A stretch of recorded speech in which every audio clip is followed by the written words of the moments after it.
Chapter 20. Never alone, my brother. Ganesh thought he should feel pain, but there was nothing. He opened his eyes. He could barely distinguish the formidable Ayurvati next to his body. He shifted his eyes down towards his ravaged body. Skin torn asunder, flesh ripped out, blood congealed all over, arm bone sticking out, a gaping hole in his chest, ribs cracked and visible. Bhumi Devi, be merciful. I don't stand a chance. Ganesh returned to darkness.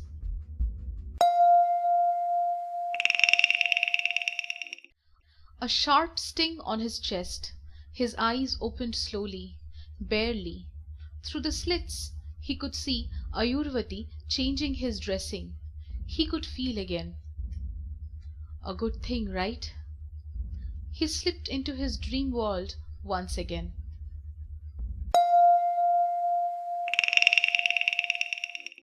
A soft caress, then the hand moved away. A sleeping Ganesh moved his head. He wanted the hand back. It returned to his face, stroking it gently. Ganesh opened his eyes slightly.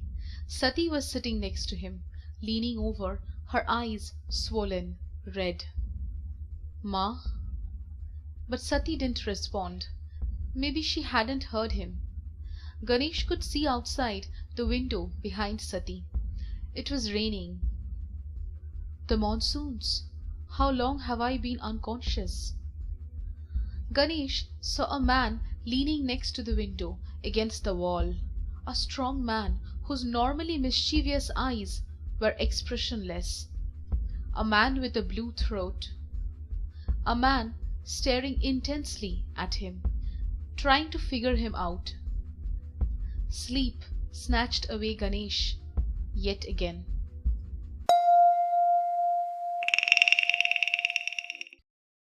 A warm touch on his arm. Someone was gently applying the ointment on him. The Naga opened his eyes slowly and was surprised to see the hand applying the medicine so tenderly was not soft and feminine, but strong and masculine. He turned his eyes slowly to see the kindly doctor. The torso was powerful and muscled.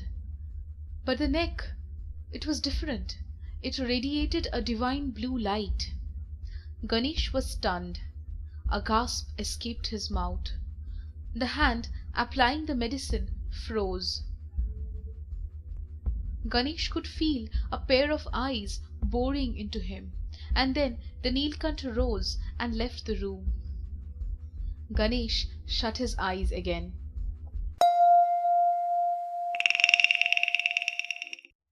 Ganesh finally emerged from his sleepy cocoon after a long time without the immediate need to slip back into its safety. He could hear the soft pitter-patter of raindrops. He loved the monsoon, the heavenly whiff of rejuvenated earth, the melody of falling rain. He turned his head slightly to his left. It was enough to wake Sati. She immediately rose from her bed at the far end of the room and walked up to Ganesh. She pulled a chair up close and rested her hand on her son's. "How are you, my son?" Ganesh smiled softly. He turned his head a little more. She smiled and ran her fingers across her son's face. She knew he liked that. "Kritika?" "She's much better," said Sati. "She wasn't as badly injured as you. In fact, she was out of the Ayur Alay very quickly, just 2 weeks." "How long?" "How long have you been here?" Ganesh nodded in reply. 60 days, in and out of consciousness." "Rains?" "The monsoon is almost over. The moisture led to complications, slowing down your healing process." Ganesh took a deep breath. He was tired. "Go to sleep," said Sati. Ayurvati ji says you are well on the road to recovery. You will be out of here soon. Ganesh smiled and went back to sleep.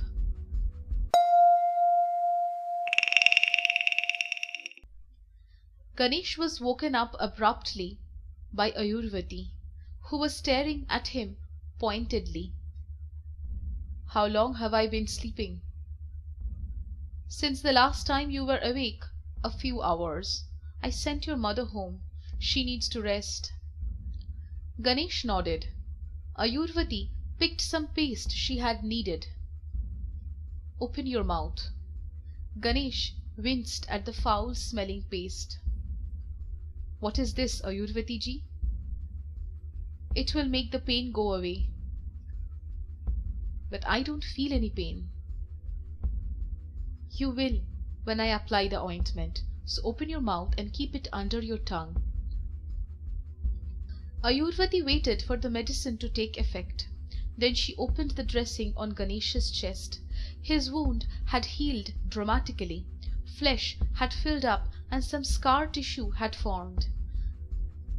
The skin will smoothen out, said an aloof Ayurvati. I am a warrior, smiled Ganesh. Scars are more welcome than smooth skin. Ayurvati stared at Ganesh, impassive. Then she picked up a bowl. Ganesh held his breath as Ayurvati started applying the ointment. Despite the anesthetic, the ointment still stung. She finished applying the paste quickly and covered the wound again with a bandage of neem leaves. Ayurvati was quick, efficient and sure, qualities that Ganesh admired deeply. The lord of the people took a deep breath, gathering some strength. I didn't think I would survive. Your reputation is truly deserved, Ayurvati ji. Ayurvati frowned. When did you hear of me? I was injured in Ichhawar as well, and Ma told me that you could have healed me twice as fast. She said that you are the best doctor in the world. Ayurvati raised her eyebrows. You have a silver tongue, capable of making anyone smile, just like the Lord Neelkant. It's sad you don't have his untainted heart. Ganesh kept quiet. I admired Brahaspati. He was not just a good man, but a fount of knowledge. The world suffered when he died before his time. Ganesh did not respond, his sad eyes looking deep into the doctor's eyes. Now let me look at that arm, said Ayurvati. She yanked his bandage open, hard enough to make it sting, but soft enough to not cause any serious damage. Ganesh didn't flinch.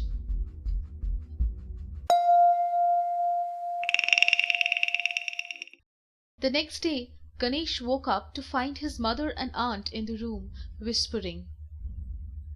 Ma, Mausi, whispered Ganesh. Both the sisters turned to him with a smile. Do you want something to eat or drink? Asked Sati. Yes, Ma, but can I also go for a walk today? I have been sleeping for 60 days. This is terrible. Kali smiled. I will speak with Ayurvati. For now, stay put. As Kali left to find Ayurvati, Sati pulled her chair closer to Ganesh. I've got parathas for you, said Sati, opening a small ivory box that she was carrying. Ganesh beamed. He absolutely loved the stuffed flat breads his mother made, but his smile vanished just as quickly when he remembered that so did his stepfather, Shiva. Sati rose to find the mouth rinse Ayurvati had prescribed for Ganesh before he could eat. Has father returned to your quarters, Ma? Sati looked back from the medicine cabinet. Now you don't worry about these things. Has he started talking to you at least? You needn't worry about this, said Sati as she walked back to Ganesh. The Naga was staring at the ceiling, guilt gnawing at his heart. He narrowed his eyes. Did he? Yes, he did, replied Sati. Shiva came to check on you every day, but I don't think he will be coming from today. Ganesh smiled sadly and bit his lips. Sati patted him on the head. Everything will become all right when it is meant to become all right. I wish I could explain what happened at Mount Mandar. I wish I could explain why it happened. I don't know if he would forgive me, but at least he would understand. Kali has told me a bit. I understand somewhat, but Brahaspati-ji, he was a great man. The world lost something when he died. Even I cannot understand completely. And Shiva loved him like a brother. How can we expect him to understand? Ganesh looked at Sati with sad eyes. But you saved Karthik's life, said Sati. You saved me. I know that's worth a lot to Shiva. Give him time. He will come around. Ganesh remained silent, clearly skeptical.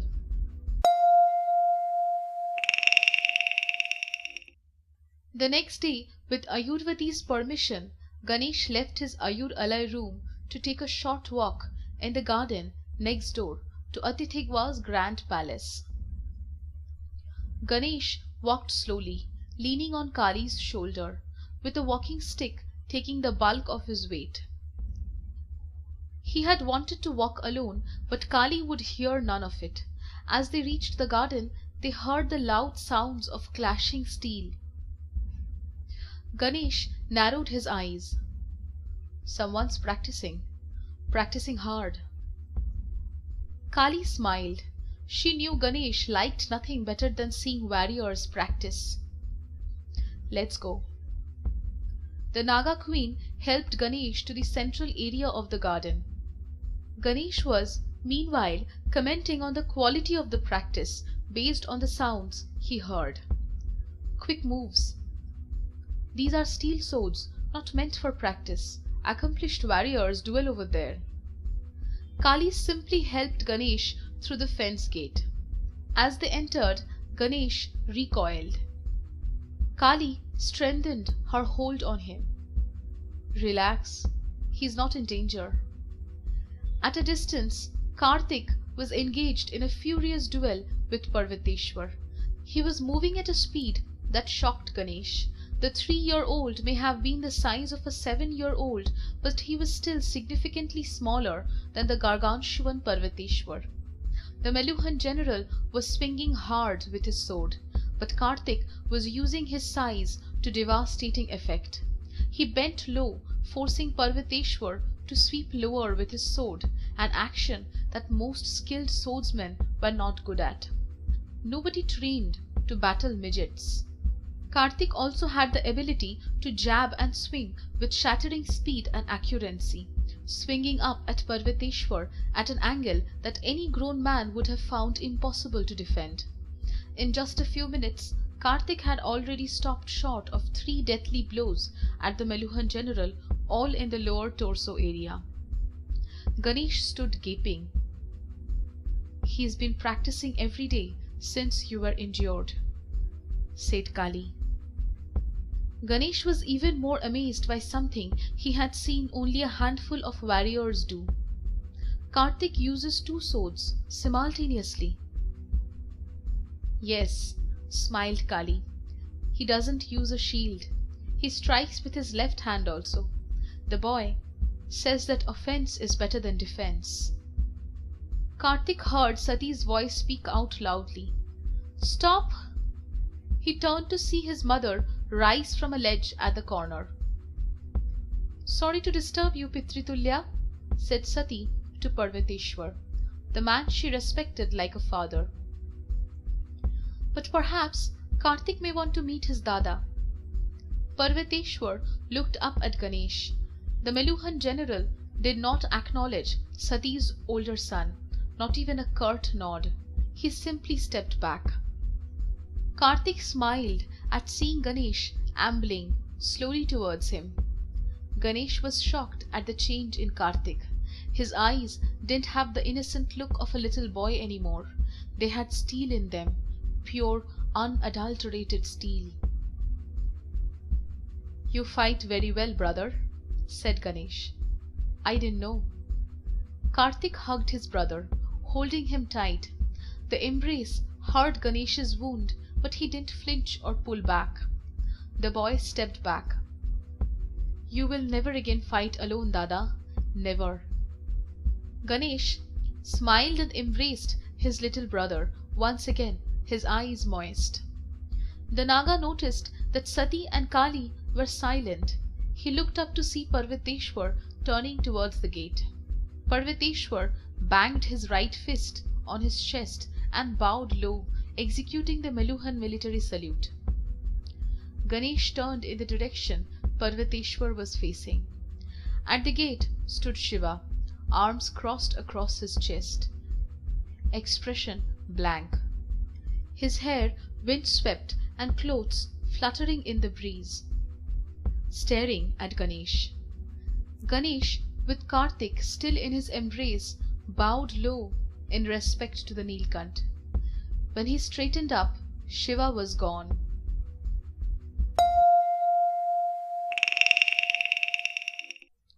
He may not be such a bad man, Shiva, said Veerbhadra, exhalting the marijuana fumes softly. Shiva looked up with a deadpan expression. Nandi looked at Veerbhadra in alarm. But Veerbhadra was adamant. We don't know everything about him, Shiva. I spoke to Parshuram.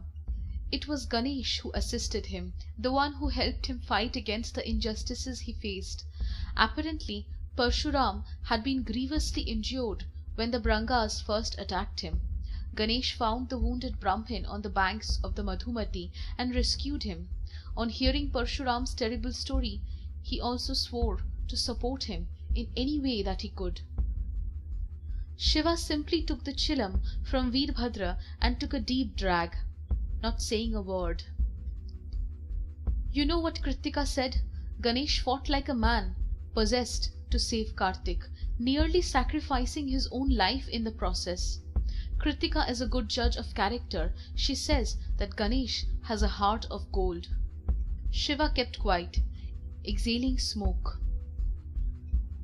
I heard from Queen Kali, continued Veerbhadra, that it was Ganesh who arranged for the Naga medicine which saved Kartik's life during his birth. Shiva looked up, surprised. He narrowed his eyes. He is a strange man. I don't know what to make of him. He has saved my son's life twice, if I am to believe you. He saved my wife's life in Ichhawar. For all this I must love him. But when I look at him, I hear Brahaspati's desperate cry for help ring in my ears, and then I want nothing more than to cut off his head. Veerbhadra looked down, unhappy. The Neelkant shook his head. But I know of a man that I definitely want answers from. Veerbhadra looked up at him, suspecting his friend's train of thought. His Highness? Yes, said Shiva. Kali and Ganesh could not have been abandoned without his consent. Nandi piped up for his emperor. But my lord, Emperor Daksha had no choice. That is the law. Naga children cannot live in Meluha. Well, isn't it also the law that the Naga's mother has to leave society? That the mother should be told the truth about her child? Asked Shiva. Laws cannot be applied selectively. Nandi kept quiet. I don't doubt the love the emperor has for Sati, said Shiva. But didn't he realize how much he was going to end up hurting Sati by banishing her son? Veerbhadra nodded. He hid this fact from her all her life. He even hid her twin sister's existence. I always thought the way he examined Kartik's body at birth was strange. Now it makes sense. He acted as though he was almost expecting another Naga. Said Veerbhadra. And I have a dirty feeling that this is not where the story ends. What do you mean? I suspect that Chandadhwaj did not die naturally. Her first husband? Yes, it is just too convenient that he drowned the day Ganesh was born. My lord, Nandi spoke up in shock. But that cannot be true. That is a crime. No Suryavanshi ruler will ever stoop so low. I'm not saying that I know for sure, Nandi, said Shiva. It is just a feeling that I have. Remember, nobody is good or bad. They are either strong or weak. Strong people stick to their morals, no matter what the trials and tribulations. Weak people, many a times, do not even realize how low they have sunk. Nandi kept quiet. Veerbhadra looked straight at Shiva. I will not be surprised if what you suspect is true. It may have been His Highness' twisted way of thinking that he is doing Sati a favor.